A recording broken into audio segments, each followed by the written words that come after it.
और कुरान पाक ला करके जुनैद बगदादी के सामने रखा और कहा, जुनैद क्या ये मेरे नबी की तस्वीर नहीं है? आंखें देखना हो तो पढ़ो, मा ज़ागल बसर हुआ मा तगा, चेहरा देखना हो तो पढ़ो, वद्दुहा वल्लैलि इज़ा सजा, हाथ देखना हो तो पढ़ो, वमा रमैत इज़ रमैत वलाकिन्नल्लाह रमा, अगर कदम देखना हो तो पढ़ो, ला उक़सिमु बिहादल बलद व अंत हिल्लुम बिहादल बलद, अगर सीना देखना हो तो पढ़ो, अलम नशरह लक सदरक व वज़अना अन्का विज़रक, अगर इस नबी की गुफ्तार देखना हो पढ़ो, वमा यंतिकु अनिल हवा इन हुवा इल्ला वहयु यूहा, इस महबूब की अताएं देखना हो तो पढ़ो, इन्ना आतैना कल कौसर। नारे तकबीर। अगर अल्लाह सुभान व ताला से बढ़कर के इस दुनिया क्या बल्कि पूरे यूनिवर्स में कुछ हो नहीं सकता, क्योंकि अल्लाह ही तो हमारे रचयिता हैं, तो अल्लाह हमारे लिए काफ़ी है। और आज मुफ्ती सलमान अजहरी साहब इसी इम्पॉर्टेंट टॉपिक पर अपनी तकरीर देने जा रहे हैं। तो सारे मुसलमान बंदों को, मुसल्लम ईमान वाले व्यक्तियों को, सच्चे ईमान वाले व्यक्तियों को ये वीडियो देखना ज़रूरी है। हे हाय हेलो नमस्ते जी, सत श्री अकाल, अस्सलाम वालेकुम। मैं निधि शर्मा इंडिया से, और बड़ी किस्मत वाली हूँ मैं कि ऐसे इस्लामिक वीडियोस सुनने मिलते हैं, वो भी अपने प्यारे से हसीन दोस्त के साथ बैठ करके। और मुझे सराउंड कर रही जो दुनिया है उसमें सब जानते हैं कि मैं अल्लाह वाले वीडियोस बनाती हूँ। इस वजह से कई लोग दूरियां भी कायम कर लेते हैं, उनको डर लगता है कि ये ईमान वाली हो गई तो हरामखोरी कैसे करेगी। पर जो मुझसे दूरियां बना रहे हैं ना, मैं उनकी भी शुक्रगुजार हूँ। रीजन ये है कि इसीलिए वो मुझे छोड़कर गए ना, क्योंकि मैं रसूल अल्लाह से मोहब्बत करती हूँ। उनके इश्क की वजह से अगर लोग एक आशिक रसूल से गुस्सा होते हैं, नाराज होते हैं, तो होने दीजिए। ये इस बात का प्रमाण है कि आप आखिरी पैगंबर जो हैं, जिनको अल्लाह ने भेजा पूरी उम्मत के लिए, आप उनको मानते हैं। और यही ज़रूरी है, क्योंकि हज़रत मोहम्मद सल्लल्लाहु ताला अलैहि वसल्लम साहब ने इंसानियत का पैगाम दिया था, जो आज तक चल रहा है और क़यामत के रोज़ तक चलता रहेगा। खैर, मैं तो अपने दिल की जो फीलिंग्स हैं वो बयां कर रही थी, पर यहाँ आज हम एकत्रित हुए हैं मुफ्ती साहब को सुनने के लिए, इस्लाम के एक बड़े आलिम दीन को सुनने के लिए। तो बिना किसी देरी के हम इस मुकद्दस तरीन वीडियो को स्टार्ट करते हैं। पढ़ना है तो कंजुल ईमान से पढ़ा करो, जहां बरेली का इमाम ये भी बताएगा, कुरान पढ़ने वाला अपने नबी को ये नहीं कहेगा मेरा नबी मेरे जैसा था या उसका इल्म ऐसा था वैसा था, बल्कि बरेली का इमाम बताएगा, कुरान पढ़ने वाला अपने नबी को यूं कहेगा, सरवर कहूं के मालिक को मौला कहूं तुझे, बागे खलील का गुले ज़ैबा कहूं तुझे, तेरे तो वस्फ ऐब तनाही से हैं बरी, हैरान हूं मेरे शाह मैं क्या क्या कहूं तुझे, लेकिन रज़ा ने खत्म सुखन इस पे कर दिया, खालिक का बंदा खल्क का आका कहूं तुझे। हमारा शिवा है पूरी दुनिया में कि सिर्फ और सिर्फ रसूल पाक की गुलाम कौम ऐसी है जो 1 मिनट में पूरा सन्नाटा तारी कर सकती है। किसी ने एक साहब से पूछा था, वेल ट्रेन्ड फौज जो होती है, चाहे वो अमेरिका की हो कि रशिया की हो कि जापान की हो, चाइना की हो, उनसे पूछा गया कि अगर 10,000 फौज को सफों में खड़ा करना हो और उनको रेडी करना हो तो आपको कितना टाइम लगेगा। किसी के बारे में कहा कि अमेरिकी फौज के लिए हमें 4 घंटे लग जाएंगे, हम तरतीब दे देंगे।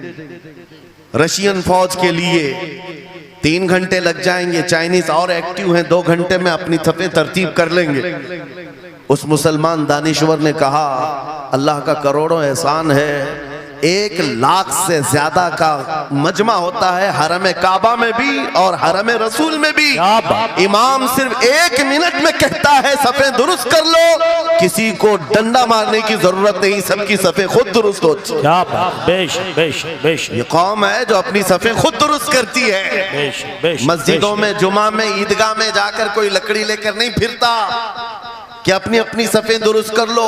हर एक को इतना शऊर है कि अपनी सफ़ें कैसे दुरुस्त की जाती है। जब आपको अल्लाह ताला ने ये नेमत अता की है, मस्जिदों में सफ़ें दुरुस्त कर सकते हैं 1 मिनट के अंदर, ईदगाह में 1 मिनट में हमारी सब दुरुस्त हो सकती है।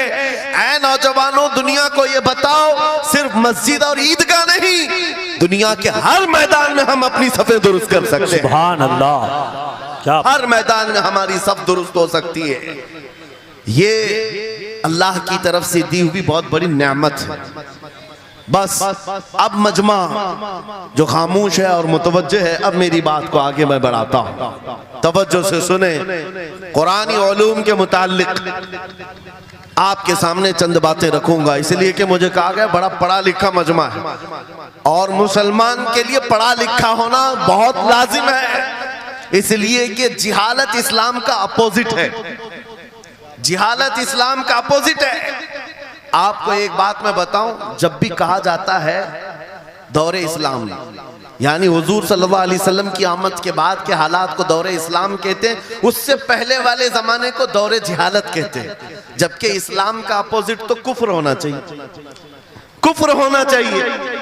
ये दौरे इस्लाम है और इससे पहले दौरे कुफ्र था। नहीं, दौरे इस्लाम से पहले वाले दौर को दौरे जिहालत कहते हैं, इसलिए कि बताना है इस्लाम और जिहालत दो अपोजिट चीजें हैं, दो अपोजिट चीजें हैं। जाहिल हो और मुसलमान हो, उसे ज़ेब नहीं देता। जिस कौम पर आने वाली किताब हिदायत का पहला लफ्ज इक़रा से शुरू होता है, इक़रा बिस्मि रब्बिकल लज़ी खलक़, कुरान का पहला लफ्ज जो आया है वो किस नाम से आया? पढ़ो अपने रब के नाम से, पढ़ो अपने रब के नाम से। और इल्म नहीं है तो कुछ नहीं है तुम्हारे पास। इमाम गजाली तो फरमाते अन्नासु कुल्लुहुम मौता इल्लल उलमा, ये सारे इंसान मुर्दा हैं, जिंदा अगर कोई है तो इल्म वाला है, इल्म वाला जिंदा है। और जिहालत की तारीकियों में भटकने वाले की मिसाल ऐसी ही है जैसे अंधेरी कोठरी में बैठा हुआ है, कहीं रोशनी का आने का इंतजाम नहीं, उसके सामने हलवा रखो कि गोबर रखो, दोनों बराबर है। जाहिल आदमी के लिए ऐसा ही है, कभी उसका हाथ इसमें पड़ेगा, कभी उसका हाथ इसमें पड़ेगा।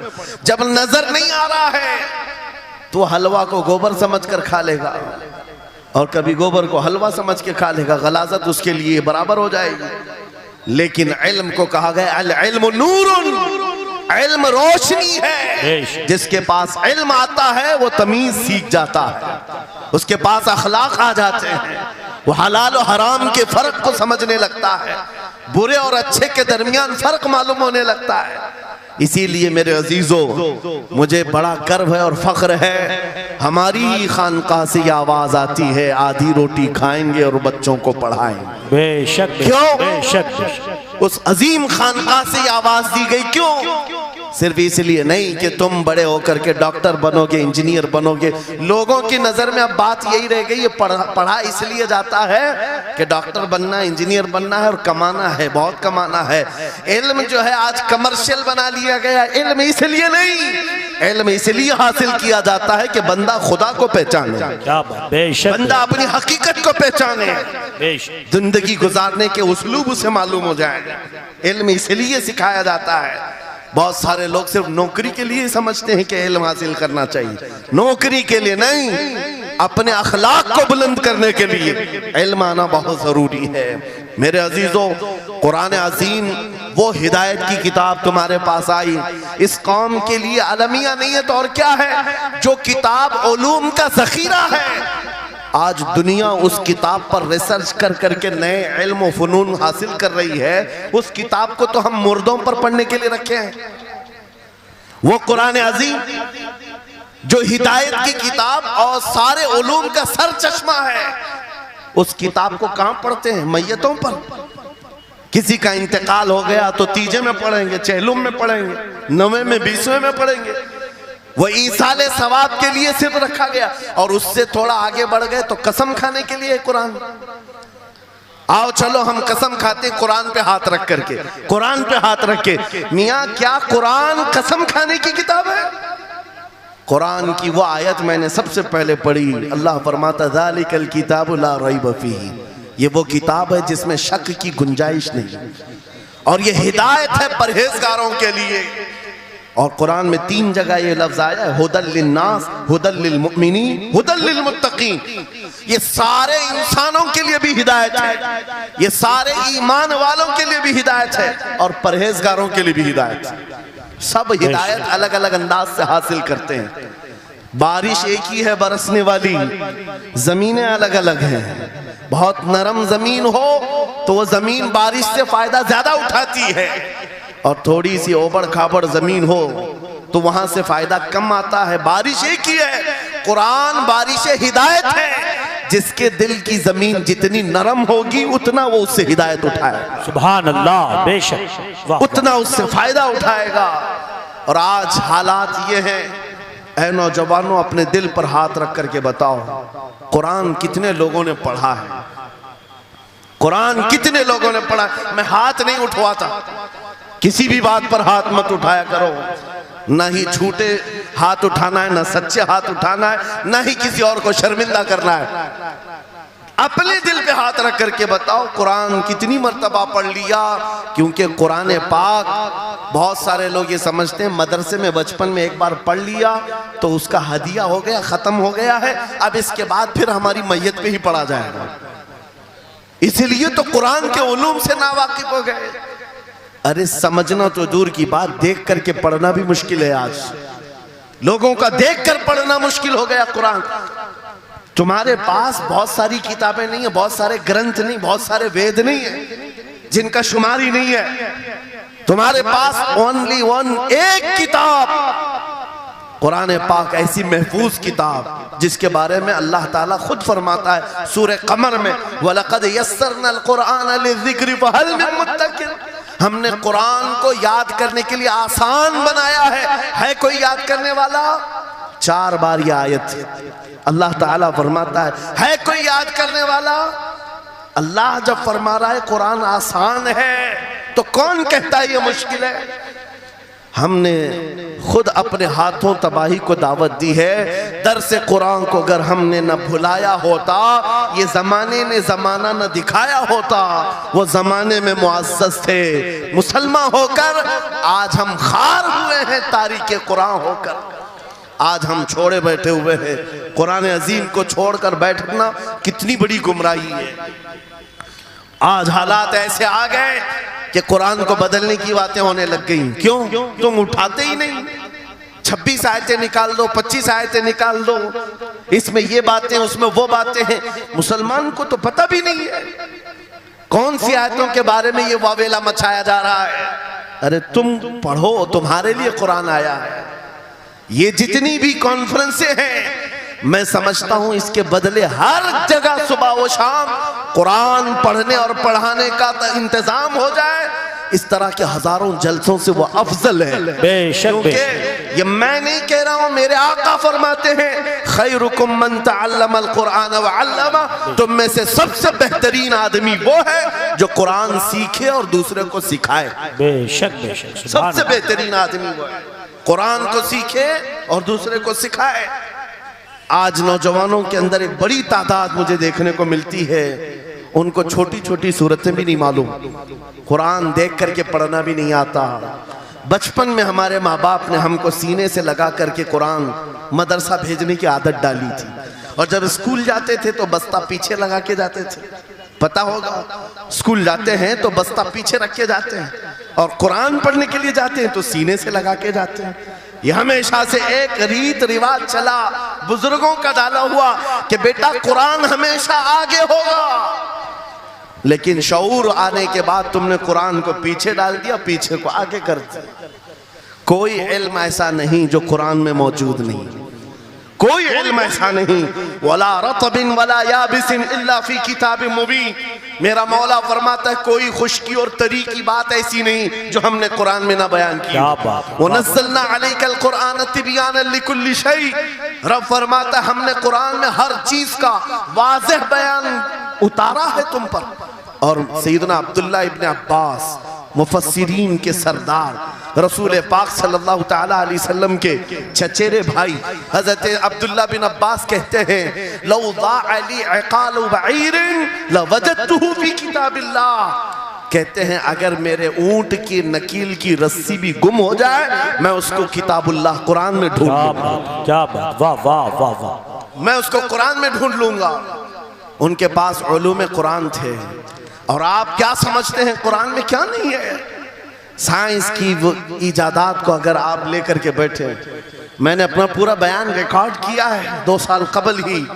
यहाँ वक्त की किल्लत है, मैं आपके सामने अर्ज करता हूँ 16वीं सदी के बाद या 18वीं सदी के बाद साइंस की तरक्कियात ने अपना पैर जमाना शुरू किया है इस रुए जमीन पर, जबकि मेरे मुस्तफ़ा करीम सल्लल्लाहु तआला अलैहि वसल्लम की जुबान अक़दस से निकले हुए कलमात जो कुरान में मौजूद हैं, उठाओ और मैं बताता हूँ हर चीज का इल्म कुरान में मौजूद है। जब कोई सोनोग्राफी का इंतजाम नहीं था, ना सिटी स्कैन हो सकता था, ना एक्सरे का कोई इल्म किसी के पास था, उस वक्त कुरान कह रहा है एम्ब्रियोलॉजी के बारे में। क्या बात, एम्ब्रियोलॉजी क्या है? बच्चा पैदा होने की जो उसके नशो नुमा की जो मुद्दत होती है, किस तरह पेट में बच्चे की तख्लीक होती है, कुरान में मौला फरमाता है सुम्मा जअलनाहु नुतफतन फी क़रारिन मकीन सुम्मा खलक़ना नुतफत अलक़तन फ़खलक़ना अलक़त मुदग़तन फ़खलक़ना मुदग़त इज़ामन फ़कसौना इज़ाम लहमा सुम्मा अंशअनाहु खल्क़न आख़र फ़तबारकल्लाहु अहसनुल ख़ालिक़ीन। मौला फरमाता है हमने नुतफे से अलक़ा बनाया। नुतफा क्या है? स्पर्म का वो एक कतरा जो मर्द के जरिए से औरत के रहम में जाता है, उसके बच्चे की थैली में जाता है, एक नुतफा, एक बूंद, जिसको नुतफा कहा गया है। मौला फरमाता है हमने नुतफे से अलका बनाया। अलका किसको कहते हैं? साइंस में पढ़ने वाले अगर स्टूडेंट्स हो तो समझ जाएंगे।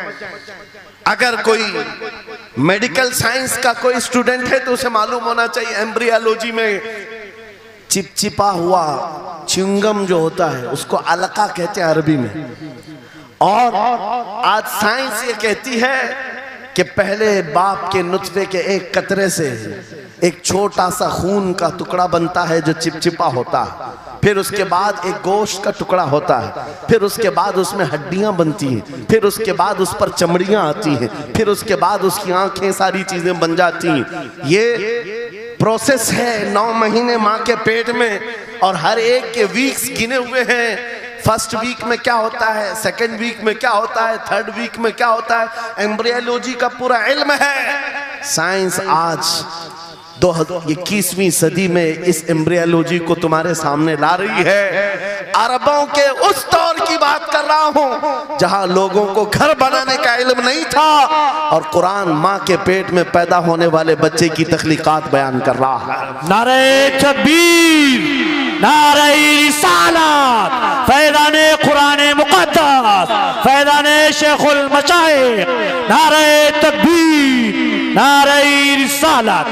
वाह वाह। मशहूर साइंसदान है फ्रैंक प्रेस नाम से, जिसने ये थ्योरी दुनिया को बताई कि अर्दियात जमीन के अंदर जो वसात हो रही है, और उसके बाद उसने कहा था, फ्रैंक प्रेस नाम का अंग्रेज मुअर्रिख और अंग्रेज साइंसदान है, कहता है जमीन जो है पानी के ऊपर है, और ऐसे ही पानी के ऊपर कोई चादर बिछा दी जाए तो कभी चादर इधर हो सकती है, कभी उधर हो सकती है। इस चादर को मजबूत रखने के लिए इस पर पहाड़ों का होना बहुत जरूरी है। ये 19वीं सदी में फ्रैंक प्रेस कह रहा है, और मेरा मौला कुरान में फरमाता है, अल्लाह ताला फरमाता है वल जिबाल औतादा, हमने पहाड़ों को मेख बना करके जमीन पर गाड़ा। क्या बात, वाह वाह, बेशक कि जमीन को हिलने नहीं देते पहाड़। अर्दियात का इल्म, एस्ट्रोनॉमी के बारे में, एस्ट्रोलॉजी के बारे में कुरान में मौजूद उलूम आप पढ़ो। जूलॉजी के बारे में, जानवरों के उलूम के बारे में कुरान में पढ़ो। रब ताला परिंदों के उन अशकाल के बारे में बयान फरमा रहा है, ये झुंड के झुंड जाते हैं, जमात की जमात होती हैं। चूंटियों के बारे में पूरी सूरह मौजूद है, इनके खाना तकसीम करने का तरीका क्या है, इनके एक दूसरे को पुकारने का तरीका क्या है, इनमें जब एक चूंटी मर जाती है तो उसको दफनाने का तरीका क्या है। ये कौन बयान कर रहा है? ये कुरान बयान कर रहा है, कुरान पाक बयान कर रहा है। जब तरक्कियात इस कदर आगे आ गई कि मशीनों के सहारे से आज जर्रे को देखा जाता है, परखा जाता है, और फिर दुनिया को बताया जाता है ये हमारी तहकीक है, और कुरान उस जमाने में बयान कर रहा है। मेरे अजीजों, एक बात बताता हूँ, 18वें पारे में सूरह नूर में एक आयत आई है। उस आयत के बारे में मैं बताता हूँ बाद में, लेकिन 18वीं सदी में एक साइंसदान जो अमेरिका की सफर पर था, उसने अटलांटिक ओशियन में एक जगह ऐसी देखी जहां पर इतना अंधेरा है कि हाथ निकालो तो भी नजर नहीं आए, सूरज की रोशनी भी नहीं पड़ती। वापस आकर के उसने कहा मैंने एक ऐसी जगह दरियाफ्त की है जहां सूरज की रोशनी ही नहीं पड़ती और अपनी आंखों को कुछ नजर नहीं आता। अगर हाथ निकाल करके देखो, समंदर के बीचों बीच अटलांटिक ओशियन, ये कोई तालाब का नाम नहीं है। ये लंबा सफर तय करके कोई एक जगह को ढूंढ लिया एक साइंसदान और आकर के दुनिया को बता रहा है, मैंने एक ऐसी जगह मालूम की जहां पर खूब अंधेरा होता है, हाथ भी नजर नहीं आता। जब वो आकर के बताता है, एक आलिम रब्बानी ने कुरान की आयत पढ़ी। मौला कुरान में फरमाता है, इज़ा अखरजा यदहु लम यकद यराहा व मन लम यजअलिल्लाहु लहू नूरन फमा लहू मिन नूर। कुरान में अल्लाह फरमाता, ज़ुलुमातुम बअदुहा फौक़ बअद। एक जगह हमने ऐसी बनाई है जहां अंधेरियों पर अंधेरियां हैं, जहां हाथ भी निकालोगे तो हाथ नजर नहीं आएगा। कुरान में 1400 साल पहले ये जब बात आई, उस साइंसदान को बताया गया, ये तो अल्लाह ने कुरान में बयान किया है। अब और ताज्जुब की बात क्या है, सुनो। वो आया साइंटिस्ट, कहा ये किसकी बयान की हुई किताब है? कहा मोहम्मद रसूलुल्लाह की, मक्का में पैदा हुए, मदीने में जिंदगी गुजारी, आखिर दिन की। उसने कहा मैं उनके बारे में जानना चाहता हूँ, हो सकता है वो समंदरों के बहुत बड़े माहिर थे, वो समंदरी उलूम के बारे में बहुत कुछ जानते थे, उन्होंने जिंदगी का बहुत सारा हिस्सा समंदरों के सफर में गुजारा होगा। उस जमाने में उनको अटलांटिक ओशियन में मौजूद ये अंधेरा कैसे पता चला? ताज्जुब की बात है, हैरत की बात है। जब उस साइंसदान से कहा गया, ए अजीज, हकीकी बात तो यह है कि पूरी 63 साला जिंदगी में मेरे आका एक बार भी समंदर के पास नहीं गए, एक बार भी इत्तेफाक नहीं हुआ। तब वो कहता है, जो बंदा कभी समंदर के सफर पर गया ही नहीं और वो अटलांटिक ओशियन में मौजूद अंधेरियों की बात करता है, तो फिर ये अपने पेट से नहीं, ये अल्लाह की बात कर रहा है। क्या बात, बेशक ये खालिक समंदर की बात कर रहा है, जिसने वो अंधेरियां पैदा की। मेरे अजीजों, आपसे मेरा खिताब इसलिए है कि जो ज़ख़ीरे अल्लाह ताला ने हमारी किताब मुक़द्दस में रखे हैं, इसको हल करते करते लोगों के बाल सफेद हो गए और तुम तो अखलाक सीखने के लिए ऐसे लोगों के पास जाते हो जिनको पेशाब करने का तरीका नहीं मालूम। क्या बात, बेशक। कुरान के उलूम क्या कम है तुम्हारे पास? अब मैं आता हूँ, ये तो साइंसी बातें हो गई, मैथमेटिक्स तो पूरा कुरान में इतना है, बयान करते करते मैं सुबह कर डालूं। कुरान पाक के अददी एजाजात, कुरान पाक के हिसाब, रियाजी, मैथमेटिक्स के फंडे, बहुत कुछ है। फिजिक्स के बारे में है, ज्योग्राफी के बारे में है, अलजिब्रा के बारे में है, साइंस के बारे में है। ये तमाम उलूम तो एक मिसाल के तौर पर मैं आपके सामने रख रहा हूँ, लेकिन अफसोस मैं उस कौम से बात कर रहा हूँ जिस कौम ने कुरान को छूना भी बंद कर दिया है।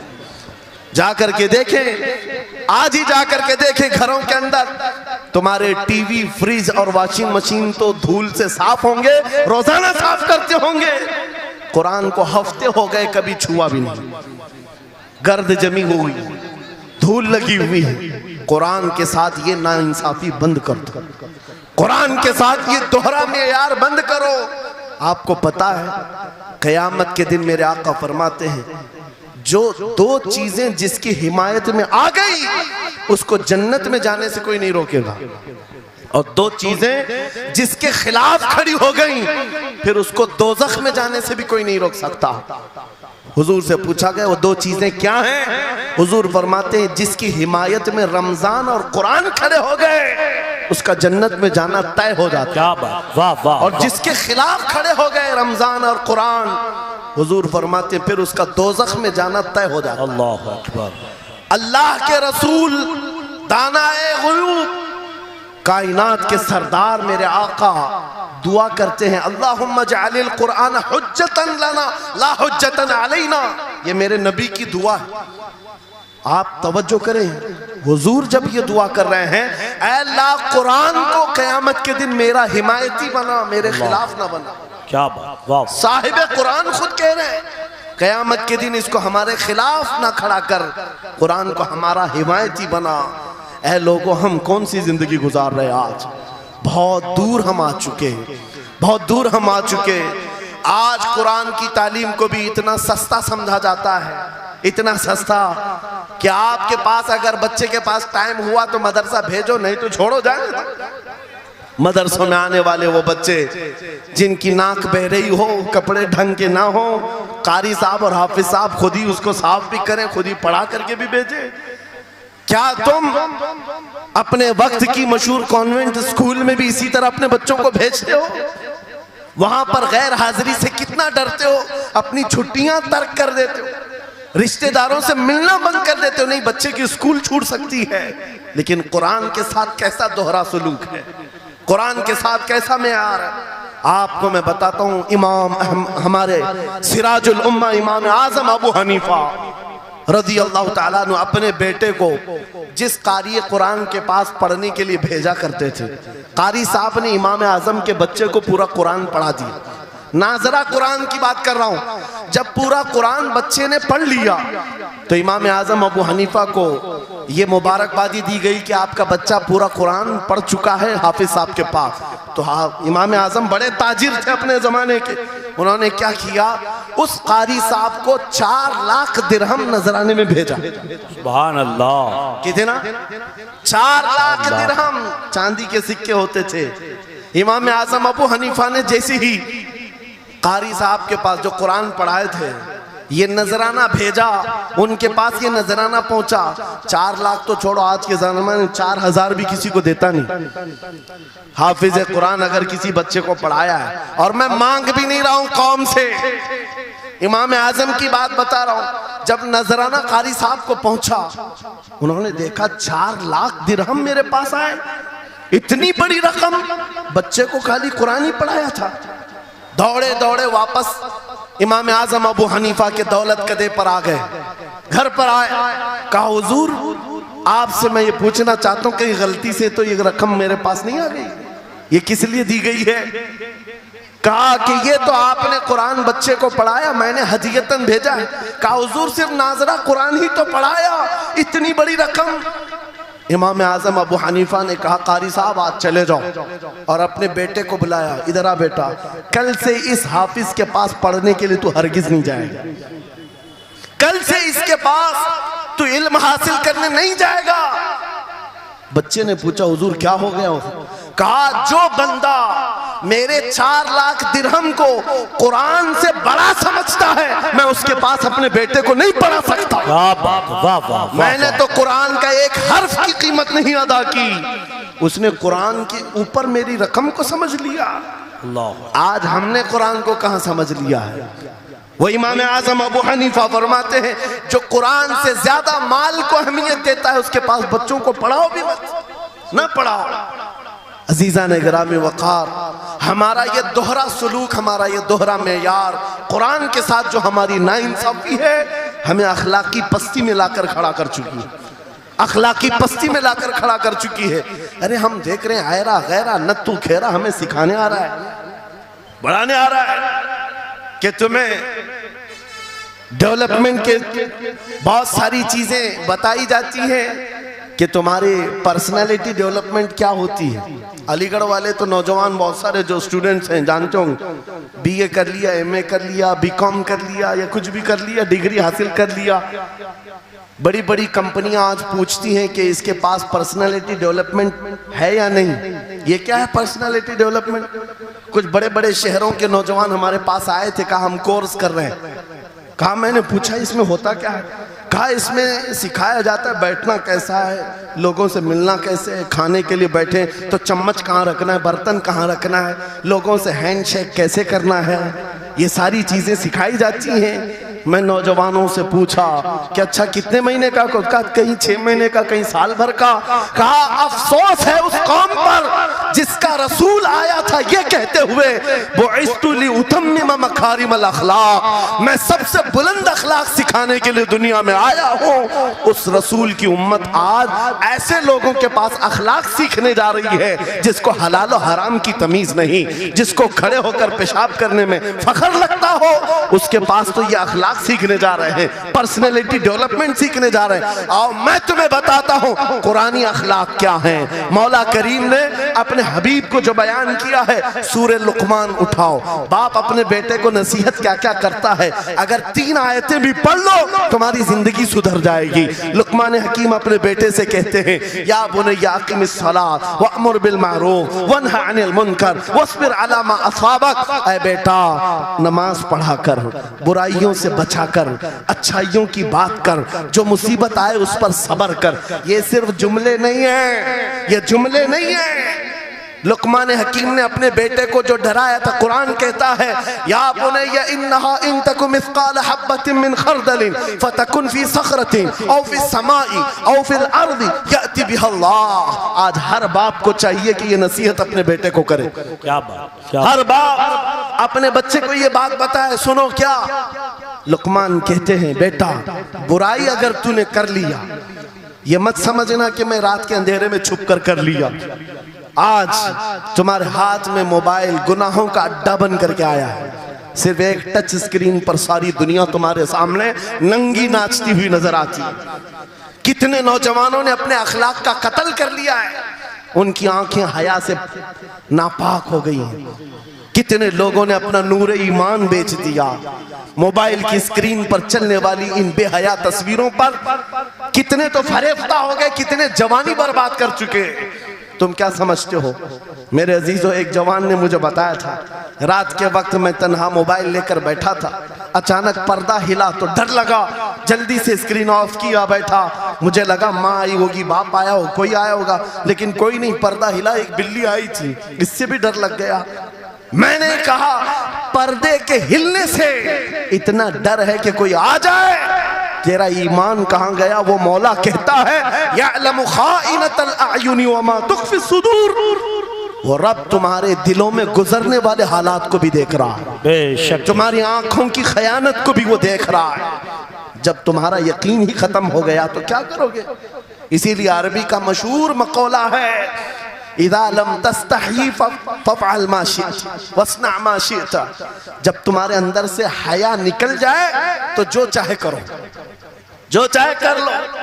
आज लुकमान हकीम की वो बात मैं पेश कर रहा था, आयत मुकम्मल करता हूँ। बाप अपने बेटे से कहता है, अगर बुराई कर लिया तूने, अगर बेहयाई हो गई, ये मत समझ के बहुत छुप करके किया।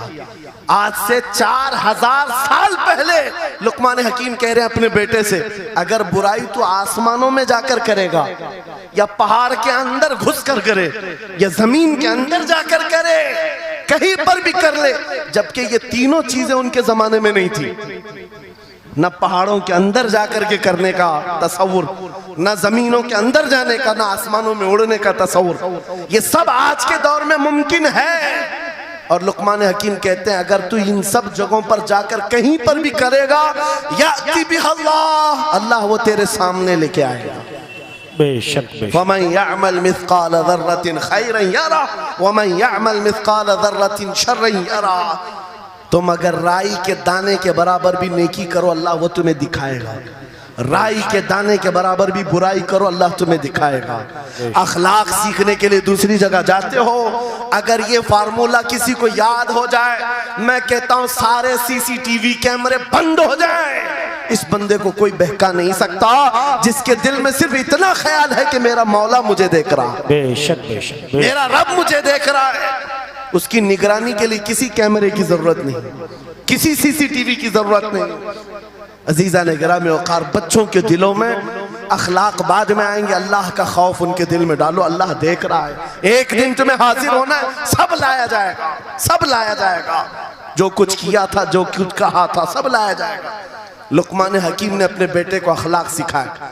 क्या सिखाया? वक़्सिद फी मशीका वग़्दुद मिन सौतिका इन अनकरल अस्वाति लसौतुल हमीर। चलना हो तो मियाना अंदाज में चलो, ऐसे नहीं कि अकड़ कर चलना है या झुक कर चलना है। एतदाल के साथ चलो और आवाज को नरम रखा करो। बेशक कुरान कहता है सबसे बुरी आवाज गधे की आवाज है। लोग आज चिल्लाते हैं एक दूसरे को, ठट्टे मारते रहते हैं। ये महफिलों के आदाब भी नहीं, ना ही तुम्हारे अखलाक हैं। इसीलिए शेख सादी ने फरमाया है, तामर्द सुखन न गुफ्ता बाशद ऐबो हुनरश न हुफ्ता बाशद। जब तक आदमी बात नहीं करता उसकी अच्छाइयां भी मालूम नहीं होती, उसकी बुराइयां भी नहीं मालूम होती। बेशक जब बात करता है तो पता चल जाता है इसके अखलाक कैसे हैं। बात करता है तो समझ में आ जाता है कौन सी कैटेगरी का है। इसलिए अपनी जुबान को ऐसी रखो कि दुनिया तुम्हें आला नस्ल का समझ सके। बात करो तो तमीज के साथ, चीख पुकार करना, एक दूसरे को इस तरह से बात करना नौजवानों में आज आम हो गया। कुरान कहता है अपनी आवाजों को पस्त करो। एक और बात रब फरमाता है, वला तुसइर खद्दक लिन्नास, लोगों को से मुंह मोड़ करके बात मत करना। सामने तुम्हारे कोई खड़ा है और तुम इधर घूम करके बात कर रहे हो। ये आज फैशन हो गया है, पीछे पलट करके बात करना, इधर देख करके उसको बात करना। लोग ये समझते हैं फैशन है। मेरा मौला फरमा रहा है ये अखलाक से गिरी हुई हालत है। जब बात करो तो आमने सामने, लोगों से मुंह टेढ़ा करके बात ना करना। ये अखलाक कौन सिखा रहा है? ये कुरान अजीम है। तुम पर्सनालिटी डेवलपमेंट सीखने की बात कर रहे हो, तालीमात इस्लाम को छोड़कर क्या पर्सनालिटी डेवलपमेंट हासिल कर पाओ? तुम्हारे पास सब कुछ है लेकिन सीखना नहीं चाहते। आज तक नौजवानों में से मुझे कोई मिला नहीं इस तरह से कि लोग आते हैं, मुफ्ती साहब बीवी को 2 तलाक दे दिया, 3 तलाक दे दिया, अब क्या करना है, इद्दत कैसे गुजारना है? या ज्यादा से ज्यादा दारुल इफ्ता में आते हैं, मुफ्तियान इकराम होंगे, झगड़े के मसाइल लेकर के आते हैं, बाप मर गए, इसको कितना मिलना है, इसको कितना मिलना है। अरे जिंदगी गुजर गई, कभी आ करके ये क्यों नहीं पूछा मेरे घर में मंगनी हो रही है, शादी हो रही, ये बताएं मेरे मुस्तफा ने कैसे शादी की? क्या बात है, क्या बात। बेशक ये क्यों नहीं पूछा? मैं बीमार हो गया हूं, मुझे बताएं रसूलुल्लाह ने बीमारी के आलम में क्या कहने का हुक्म दिया? क्या बात। अगर तलब हो मेरे नबी के पीछे चलने की तो बंदा ढूंढ ढूंढ कर चलेगा, बेशक ढूंढ ढूंढ कर चलेगा। बेशक हजरत इमाम अबू यूसुफ के बारे में और बाद में इमाम अहमद बिन हम्बल के बारे में कहा कि आपने कलिंगड़ खाने का बहुत शौक था। तरबूज, आप तरबूज कहते हैं? हाँ, हमारे यहाँ मुंबई में इसको कलिंगड़ कहते। और उन्होंने ये कहा कि ये सुन्नत भी है। मुझे रिवायत मिली है कि हुजूर ने भी खाया लेकिन जिंदगी भर खाए नहीं। मुरीदीन ने पूछा कि हुजूर जब सुन्नत भी है और आपको शौक भी है, खाते क्यों नहीं? कहते हैं अब तक मैं वो तरीका ढूंढ रहा हूं कि मेरे नबी ने कितने टुकड़े करके खाए। अल्लाहु अकबर, अल्लाहु अकबर, वाह वाह। मुझे वो तरीका चाहिए। हुजूर के पीछे चलने वाला ढूंढ ढूंढ करके अमल करता है।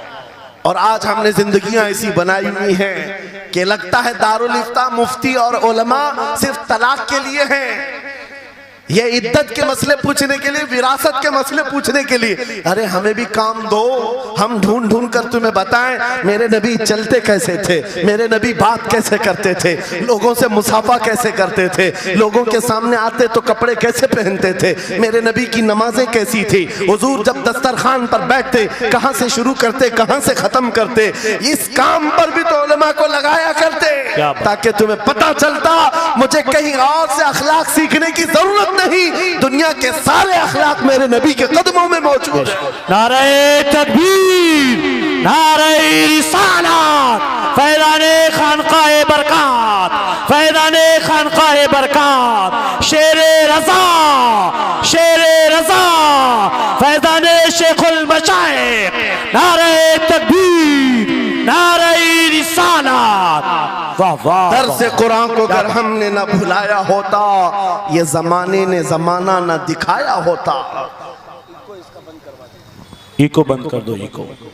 कुरान पाक के सिलसिले में मुझे बयान करने का हुक्म दिया गया, बस मैं वही बातें कर रहा हूं। मैं आपको अपने मौजू से जो मुताल्लिक है वो बातें अर्ज करता हूं। कुरान क्या तमीज सिखाता है। आज घर घर के अंदर जो एक बहुत बड़ी बला आई हुई है, हर तीसरा चौथा घर ये शिकायत लेकर के आता है बेटा हाथ से निकल गया, बेटी हाथ से निकल गई।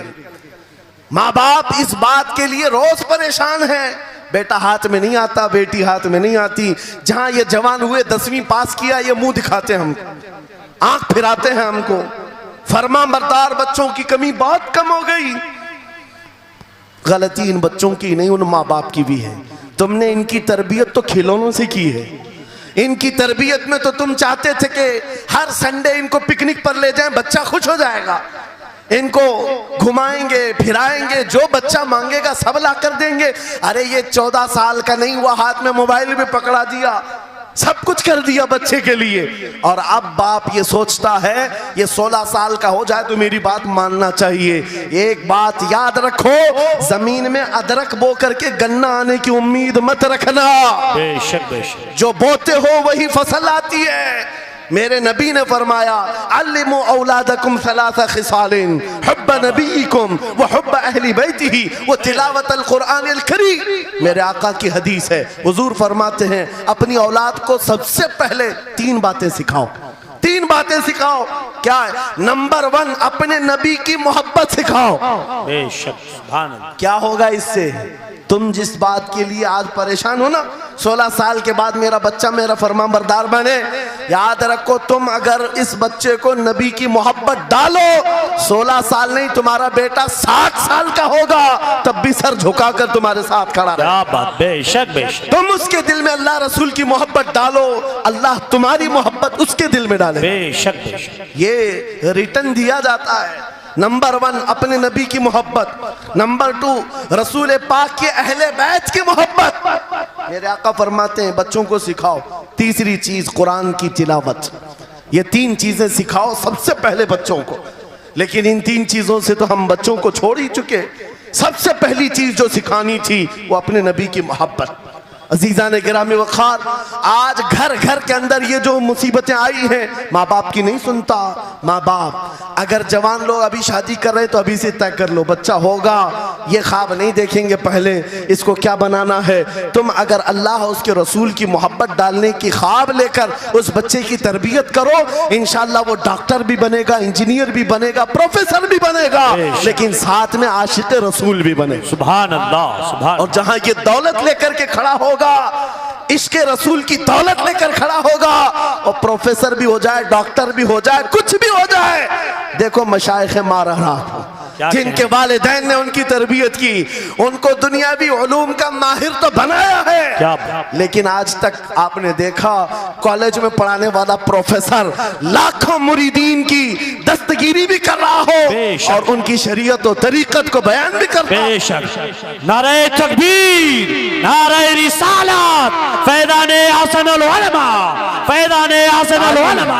तालीम कॉन्फ्रेंस के लिए, वाह वाह वाह, तालीमात इस्लाम के लिए ये घराना आइडियल है। मैं मुबालगा आराई नहीं कर रहा हूं, मुबालगा आराई नहीं कर रहा हूं। जहां पर एक बेटे को बाप ने वक्त का एक बड़ा प्रोफेसर बनाया तुम्हारे इसी शहर का, दूसरा बेटा अगर इनकम टैक्स का चीफ बन चुका हो, क्या बात, तीसरा अगर पुलिस की डिपार्टमेंट में डीआईजी या बड़े ओहदे पर पहुंचा हो, लेकिन हमने हर एक को देखा, चाहे ये दुनिया के किसी मकाम पर जाएं, जब ये अपने असलाफ की बारगाह में आते हैं तो सर झुकाए हुए शरीयत के तरीकत के संगम नजर आते। क्या बात, बेशक बेशक। क्यों? इसलिए कि इनकी तरबियत सिर्फ और सिर्फ ट्यूशन के बहाने नहीं छोड़ दी गई थी, क्या कहने, लोगों की गोद में डालकर। जैसे आज लोगों को लगता है बच्चे को पढ़ाने के लिए महंगी स्कूल दे दो, अच्छी से अच्छी स्कूल, और बच्चा आए तो शाम में ट्यूशन के लिए किसी टीचर या प्रोफेसर को दे दो। बच्चा तुम्हारी गोद में आया ही नहीं। संडे संडे तो बाप से बच्चे की मुलाकात होती है, और वो भी पिकनिक के नाम पे होती है। क्या कहने, ये हालात जब बच्चों के साथ तरबियत के होंगे तो ये बच्चे जिनसे तरबियत हासिल की है उनके नक्शे कदम पर चलेंगे। लेकिन तुम अगर शरीयत का ट्रांसफर चाहते हो, स्कूल भी पढ़ाओ, ट्यूशन भी पढ़ाओ, लेकिन इश्क़े रसूल की दौलत अपने सीने से इनके सीने में डालो। बिल्कुल, बेशक बेशक। अजीज़ान गिरामी, मेरा मौला फरमाता है, वक़ज़ा रब्बुका अल्ला तअबुदू इल्ला इय्याहु व बिल वालिदैनि इहसाना। माँ बाप के साथ भलाई का हुक्म मेरा मौला फरमाता है। रब ने तुम्हारे फैसला किया है, अल्लाह के सिवा किसी की इबादत ना करो, वालिदैन के साथ अच्छा सलूक करो। और कैसा सलूक? वला तकुल्लहुमा उफ़्फ़िन वला तनहरहुमा, उनको उफ तक ना कहो, उनको झिड़क कर बात ना करो। नौजवानों याद रखो, जिस दिन तुमने अपनी माँ या अपने बाप को उल्टा जवाब देना शुरू किया, उस दिन से तुम पर रिज्क के दरवाजे बंद हो जाते हैं, बरकत के दरवाजे बंद हो जाते हैं। और ये तो बड़ी बात है, हजरत मौलाना रोम फरमाते हैं, माँ या बाप बच्चे को बात करने में जिस दिन डरने लग जाए, पता नहीं मेरा बेटा क्या समझेगा बोलूं, जिस दिन वो तुमसे बात करने में डरने लग जाए, समझ लो दुनिया का सबसे बुरा दिन तुम्हारा शुरू हो चुका है। अल्लाहु अकबर। शुरू हो चुका है। होना तो ये चाहिए कि तुम्हारी जवानी नहीं, तुम्हारी उम्र बीतने को आ गई, अगर माँ बाप को अल्लाह ने सलामत रखा, चाहे वो बूढ़े बिस्तर मर्ज पर हो, उस वक्त भी अदब के बाजू फैलाए हुए हो, अदब के बाजू। आपको पता है सहाबा इकराम बैठे, मेरे आका सल्लल्लाहु अलैहि वसल्लम, एक खातून आई, रसूल खड़े हो गए, अपनी चादर बिछाया, उस खातून को बिठाया। सहाबा कहते हैं हमने एक खातून को, आई हुई खातून को इतना अदब करते हुए रसूलुल्लाह को पहली बार देख रहे थे। वो खातून आई, बैठी, मुस्कुराई, बातें की और चली गई। सहाबा ने पूछा या रसूल अल्लाह, इस खातून का अदब क्या है? मेरे आका फरमाते हैं ये मेरी दाई, मेरी दूध पिलाने वाली माँ हलीमा सादिया, पैदा हुए नहीं, दूध पिलाई हुई माँ का यह अदब मेरे नबी ने सिखाया। ये अखलाक कुरान के हैं मेरे अजीजों, कुरान के हैं।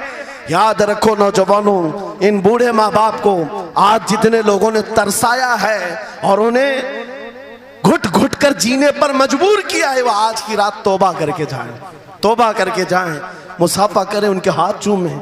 ये तुमसे क्या तमन्ना रखते हैं? बस इतनी कि तुम अपने पैरों पे खड़े हो जाओ, ढंग का कमाना सीख जाओ।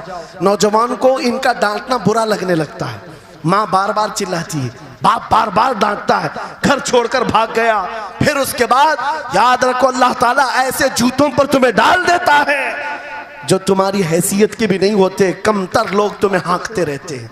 इससे बेहतर है हमें पैदा की हुई माँ, हमें दूध पिलाई हुई माँ अगर डांटती है, कोसती है, मारती है, ये नेमत है। एक नौजवान के बारे में मैं अक्सर कहा करता, हमारे साउथ का था, बड़ा बिगड़ा हुआ, माँ मेरे पास आई थी, कह रही थी इसको समझा ले, मैं बेवा हूं, मैं बेवा हूं, इसका बाप बचपन में मर गया, ये बच्चा 2 साल का था, मेरा शोहर मर गया, मैं घरों की पतेलियां मांझ मांझ करके इस बच्चे को बड़ा की हूं, लेकिन आज ये औबाश बन गया है। बदमाशों की दोस्ती। मैंने उस नौजवान को बुलाया था, अपने करीब किया, समझाया, अल्लाह ने उसको समझ दे दी। वो लड़का थोड़ा बहुत सीधे रास्ते पर आया और बेंगलुरु गया था कमाने के लिए। मैंने कहा नौकरी कर, तेरी माँ कुछ नहीं चाहती, वो जिंदगी तो गुजार चुकी, अपने हाथों से कमाई है, बस ये चाहती है कि तेरी कमाई का एक लुकमा खा ले। ऐ नौजवान, क्या अपनी माँ को इतना भी सुख नहीं देना चाहता? गया था कमाने के लिए। मेरे अजीजों, आज भी वो मौजूद है, आज भी है। वो कमाया, महीना भर गुजरा था या 2 महीने ही, अपनी तनख्वाह लेकर के वतन वापस आया। अपने घर के पास जिस दिन वो पहुंचा था, घर के बाहर बहुत भीड़ जमी थी। लोगों से पूछा उसने तो पता चला उसकी माँ आज ही सुबह इंतकाल की। अल्लाहु अकबर। वो पैसों की गड्डी ला करके जो कमाया था 1 महीने 2 महीने की तनख्वाह माँ के कदमों में रख दिया। बहुत रोया। ये बात मैं तकरीरों में इसलिए कहता हूँ, उसने कई बार कहा मुफ्ती साहब नौजवानों को सिर्फ इतनी बात कहें, मैं इस अजाब में रोज मरता हूँ। मेरी माँ जिंदगी भर लोगों के जूठे मांझ करके मुझे खिलाती रही और मैं एक लुकमा मेरी माँ को खिला ना सका। जिस दिन मैं लाया था पैसे, ये तो दुनिया से चल पड़ी। मुझे आज रोज इस बात का गम सताता है। आप नौजवानों से खिताब करते हैं, कम से कम इनसे कह दें कि तुम्हारे माँ बाप जिंदा हैं, होश में आ जाओ, अपने हाथों से उनको खिला तो सको, उनके हाथ पकड़कर चला तो सको। इसलिए कि दुनिया की अजीम नेमत है, जिसका बाप जिंदा है, जिसकी माँ जिंदा है, उसके हक में वो दुआ कर ले। मेरे आका फरमाते हैं नबियों की दुआ उम्मत के बराबर जो होती है, वो बाप की दुआ बेटे के बराबर होती है।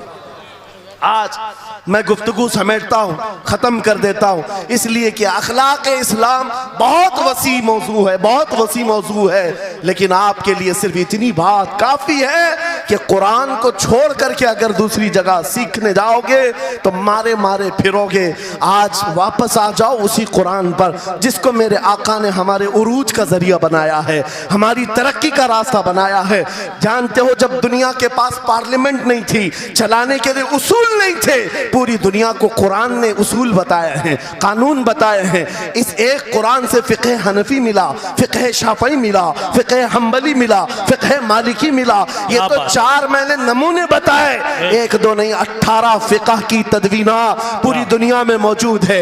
इस कुरान पर लिखी जाने वाली तफसीरों की तादाद पूरी दुनिया की किताबों से सबसे ज्यादा है। 700 तफसीरों के नाम मेरे पास मौजूद है, हर तरह से अलग अलग तफसीर की गई है, दुनिया की मुख्तलिफ जुबानों में इसके तर्जुमे किए गए। वो एक कुरान ऐसा है जो आज भी बबांगे दुहल पूरी दुनिया को चैलेंज कर रहा है। अगर तुम अल्लाह की बात को झूठा मानते हो, कुरान की तरह एक आयत ला करके बता दो, एक सूरत ला करके बना दो।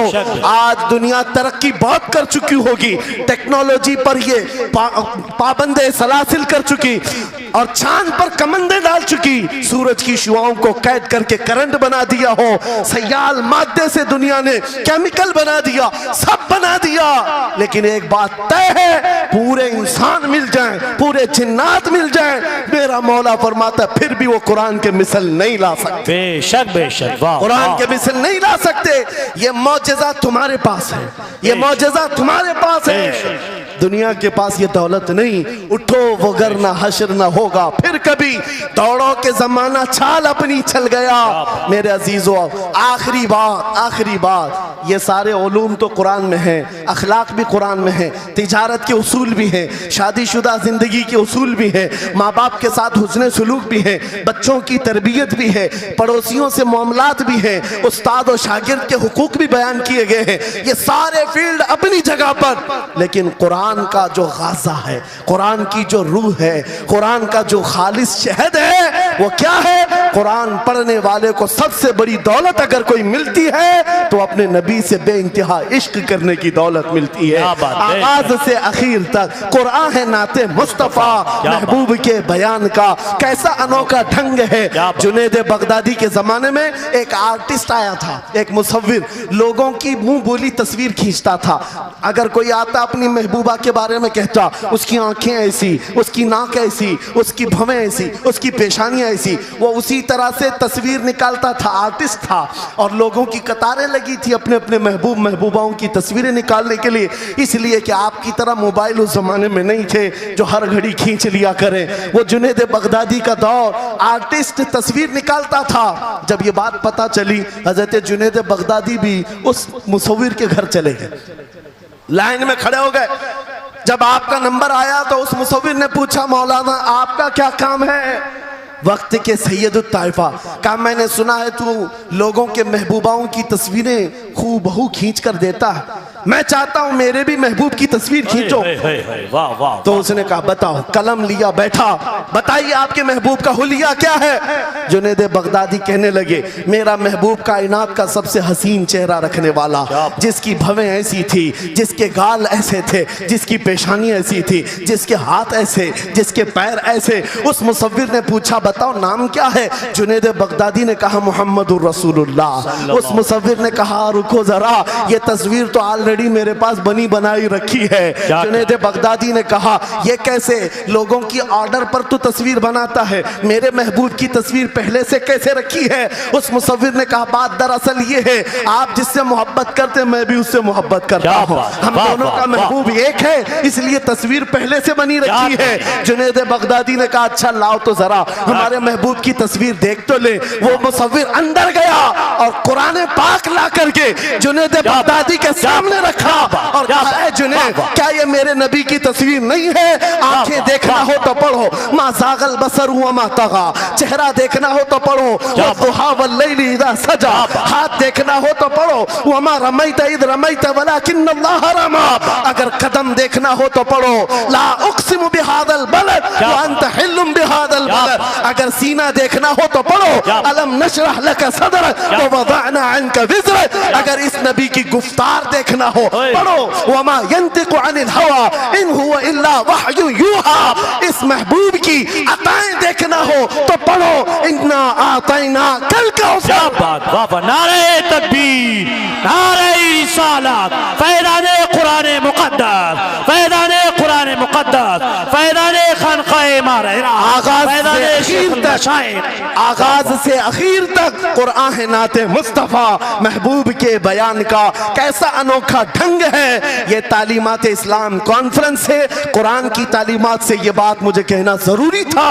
कुरान सिर्फ अखलाक की तालीम नहीं, सिर्फ मुआशियात की तालीम नहीं, बल्कि कुरान इश्क रसूल की तालीम देता है और हुब्बे रसूल सिखाता है।